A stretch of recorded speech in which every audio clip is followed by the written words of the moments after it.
Hi, this is Linda from Let's Talk Prepping, and today we're going to look at food and water storage mistakes every prepper should avoid. Now you can keep up with my prepping videos by subscribing to Let's Talk Prepping. Just click the subscribe button. When it comes to stocking up on food and water, it's very common to slip up and make mistakes. Even expert preppers never really know just how much water they'll need should a crisis strike. They can estimate, but it's hard to be sure unless you've gone through a similar situation before. Your life literally depends upon you making the right choices in this matter. Number 1, telling others about your stash. This may seem harmless on the surface. Telling your colleagues about your prepper planning seems fun. Letting your neighbors next door know that you'll be cleaning out the basement to store food and water may seem like a casual conversation. And everything is fine and dandy until disaster strikes. When food and water is hard to come by, guess who your neighbor is going to think of first? You. You and your little stash of food and water that you've saved up for your family. News will spread around the neighborhood fast, and they're going to be at your doorstep when things get desperate. It can and will get real ugly, so it's best to keep very quiet about your plans. Do not mention them to anyone, even your relatives. Number 2, not planning well. Speaking of plans, always plan in advance and plan generously. If you analyze the daily water usage in your house and see that every family member uses about 2 gallons of water a day, you better prepare for 3 gallons a day. Always exceed your expectation. Store as much food and water as you can. Water is even more important. You'll be amazed at how fast your supplies dwindle during an actual crisis. We always seem to overestimate the amount of food and water we have stored. 3, no record keeping and not rotating.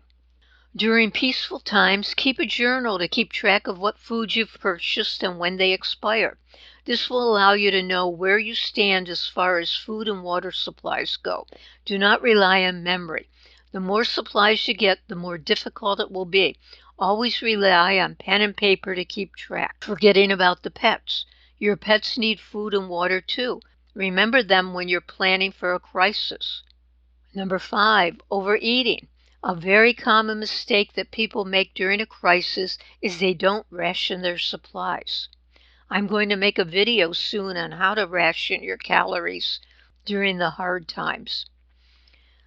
The shock of the crisis makes them eat and drink without much thought. You must ration your food and water. This will ensure that your supplies last. You could practice rationing at home just so everyone gets a feel for it and realizes just how much we take for granted daily. Number 6, not storing comfort food. Survival foods are not all about canned foods and MREs. Include canned fruit, chocolate bars, cans of soda. A survival situation is not the time to worry about fitness and weight gain. You will lose weight because of stress. The sugar in these foods will reduce any shock and lift your spirits. 7, not conserving.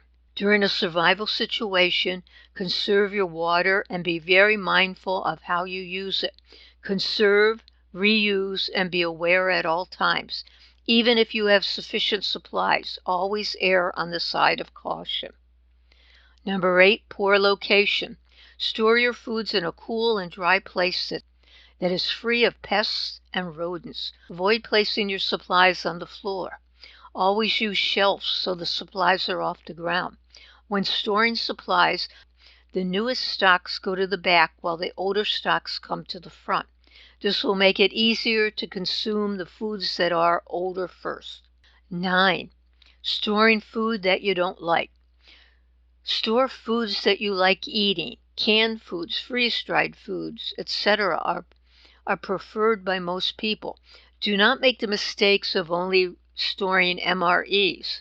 If your family member detests the taste of the food in the MREs, it's going to be very depressing.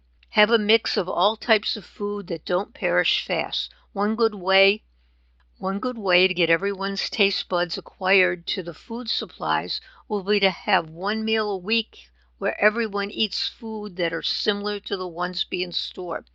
Go ahead and have a canned food lunch or an MRE dinner. It won't kill you. Over time, you'll get accustomed to the taste of these foods, and they won't be a shock to you when you have to consume them during a crisis. Adhere to these points, and you'll be much better prepared to handle a crisis, at least as far as food and water go.